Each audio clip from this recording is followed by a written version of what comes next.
Thanks, Tom. Hey, again, I told the players we certainly are not excited or happy at all with the result of the second half again. And right now that's on my watch. And I know the fans and everybody are frustrated by that result. And nobody will take it more personal than I will. And everybody needs to hear that, you know. This isn't what the Purdue football program should be and not what anybody wants. And we haven't got it done, especially we haven't gotten it done and done it in our own stadium. So it's something that's continued to be addressed by me and find ways to finish this thing out. And my responsibilities promised to Mike and in this deal were to make sure we play our guts out, play hard every snap, and give these guys the best chance to have something they want to be proud of when they leave here, especially for our seniors. So my whole goal and everything that will keep me going and driving this football team will be to give the seniors something they'll be proud of and give these underclassmen a reason to feel proud about Purdue football and leading into a change ahead for them. So we'll go back to work with that and go from there to start back next week, starting tomorrow. So with that, I'm sure you all have questions. Just things are happening in the second half right now. How much of that is simply just not having enough Big Ten ready players because of what's happening with the injuries right now? Yeah, I mean, that's a tough question. You know what I mean? It's a tough question. We, in my opinion, yes, it's a factor, no doubt. But you know what? We've also put ourselves in bad positions and had too many bad things happen in the second half that have created some of those things even becoming multiplied, I guess would be the point, you know. There's things we can do better to not have to put young players out there as much, especially on defense, and when you do that, it gets amplified because of where we're at, and it's cost us.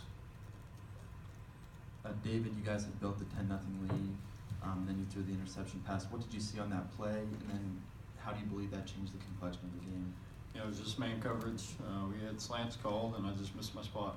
I went to the right place with the ball. I missed, and that's the frustrating part because, like you said, as a Big Ten quarterback, I'm too good to miss, but I did, and that's the frustrating part of it. And of course, you know, they capitalize, they score on it, and it's unacceptable because you can't miss when that's the situation, and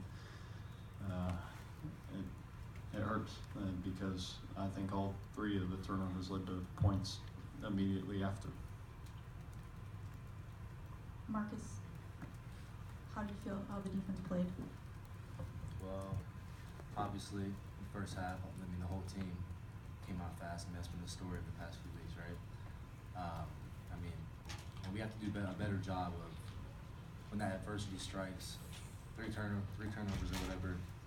We have to respond to that adversity better. We can't allow those to lead to points like they did. And obviously in the second half, we let those lead to points. So I'm disappointed that we didn't respond how we should have. And we ended up giving up 42 points. So.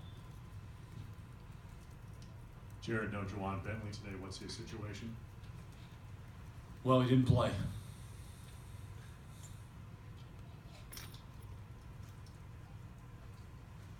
Other questions? Bilal, what is the mood on the sideline a game like this where all the guys that you guys are counting on to be the best players on this team, it seems like the injuries just keep piling up and you're seeing more of them on the sideline than you are on the field? I mean, it's one of those things. I mean, everybody on the field has to be accountable, and whoever's on the field got to step up and make a play. Everybody knows that, and we just got to go do it. That's pretty much it. Jared, just the thought process behind keeping Navon and Nickel in that matchup and not moving Dewan, who you had said earlier was your best cover guy? Yeah, I knew it was a trap question earlier in the week. I get you. There's more to it than just putting them spotting a guy and still being able to play scheme. Obviously, you're going to find ways to have to move guys, but at the same time, you got to they move them enough too to put him in great positions, 80 and others. You know, we got hurt by other guys too in the secondary. But I get you, you know, loud and clear, and we do too. I mean, obviously, there were many things discussed on how to carry him when he was at number 3 or when they moved him, and when you get guys in position to make plays, they've got to make them. But you also, if we do too much, try to move too many guys around, change scheme when we're already thin, obviously, then you risk worse. So that was the discussion, and it's a fair discussion, and it was good. You know, it was the same thing you mentioned is the same thing we discussed, and that's what we trusted was the best thing to do, to line up sound and try to make plays that way. David, it's happened a couple times, but is there something coming out of halftime on the first couple drives? Is that a rhythm on the offense that leads to the turnovers? A bit of continuity. Could you speak to that? We just haven't executed well, and it just happens to happen at the same point, and at least the last couple of weeks, and it, like I said, it's frustrating, man. It just we just haven't. We've been in position to succeed, coached well, and we just haven't on the field. We haven't executed a lot on my behalf coming out of the second half.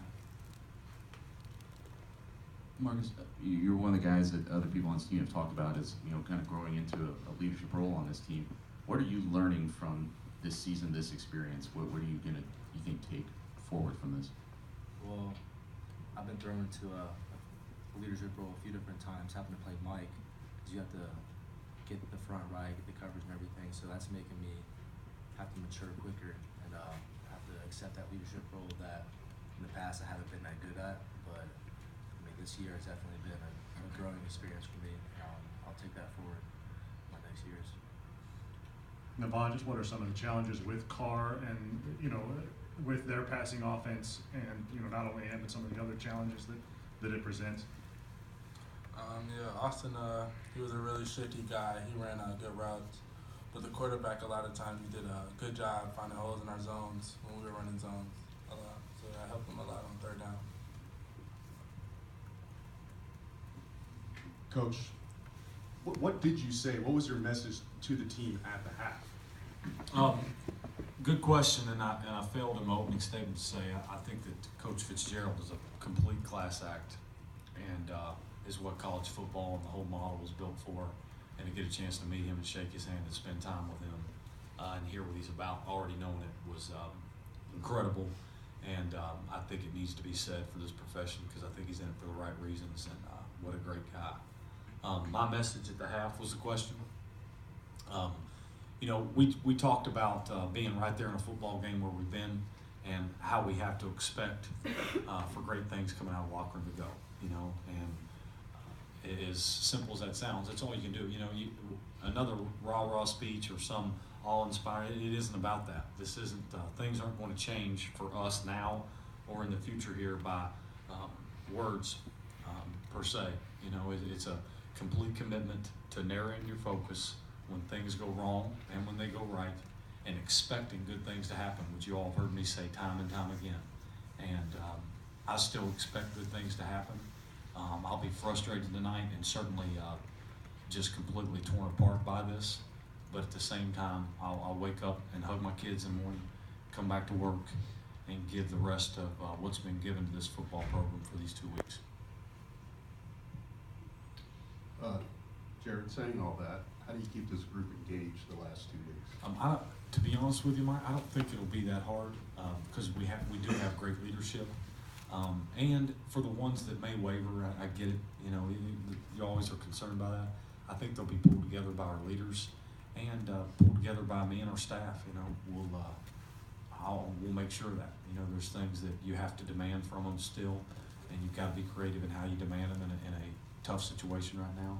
But I don't think now there's still plenty to play for. Our seniors have senior day next week, and then obviously a big game 2 weeks from now that you won't have to ask them to get ready to play. So I don't think I would have been more worried 2 weeks ago about losing them than I would be right now. Jared, you said obviously you're frustrated and going to be torn up about this. What bothers you the most about this one? I think just honestly a culmination of that feeling of going into that locker room again in Ross A this way. That's the most frustrating and part I feel bad about and feel responsible for right now. There's just too many times we've come into that locker room and done that, and it shouldn't be that way. It shouldn't be that way, and it won't be moving forward. But naturally, everything. Who can't in their right mind not want to do more and feel more responsible than me? Because right, wrong, or indifferent, every one of these questions are at me. And it takes it takes strength to be able to handle all this, and I've learned a lot. I've learned a lot from this process. Coach, having Rod back, just what was his message to the team, and what did it mean to have him there? Well, I mean, anytime you bring a guy back with, number one, he's a great man. His delivery and his spirit about him, how he carries himself, is quickly received when you shake his hand. And to have a guy like that back with that type of spirit is great. And then you throw on the mere fact of the introduction I gave him at breakfast, when you read off his portfolio and what he's accomplished at both here and in the NFL, it quickly grabs the respect of our football players. He's a warrior, and his message was just to continue to keep a band of brothers together, to expect great things to happen, and to play this game hard. I mean, all the things we've discussed, and he just reiterated those things, and certainly glad to have him around our football team. Take one more. Jared, you had a few guys leave the game early. Wilson, Posey, Martell, I think. I might be forgetting somebody. Any of those injuries that you deem serious right now from what you know? Yeah, I don't, and again, don't take me as being disrespectful to your question earlier. It's just, there's a reason. You got to know there's a reason. Just as there is for those guys. I haven't talked to Doug yet to get the severity of them, but they weren't able to finish. You guys see that. Sure hope it ain't, bad to where they can't get back through this week. So we'll see, but I don't know just yet. Is there one more? Well, just what's your message to the rest of this team for the rest of these final 2 weeks? We just got to stick together and understand, not to be selfish, but, for us seniors who've been there, it's our last 2 weeks, the last week being in Ross-Ade, against a big opponent. And obviously, man, we haven't seen the bucket in forever. And I was on that team my freshman year. I was registered. We had that bucket. I know how the feeling is. So those are things I just want to feel again. Just put us in a position, go into this, for the younger guys, go into the offseason with some momentum, because nobody knows what's going to happen after these last 2 weeks. So, just make sure that everybody understands that we need to cherish these moments, because no matter what happens, the locker room won't be the same after this. The seniors will be gone. Some of the coaches may not be here. You just don't know. So, just trying to keep everybody together and just, cherish these moments. Thanks, everybody. Thank you all.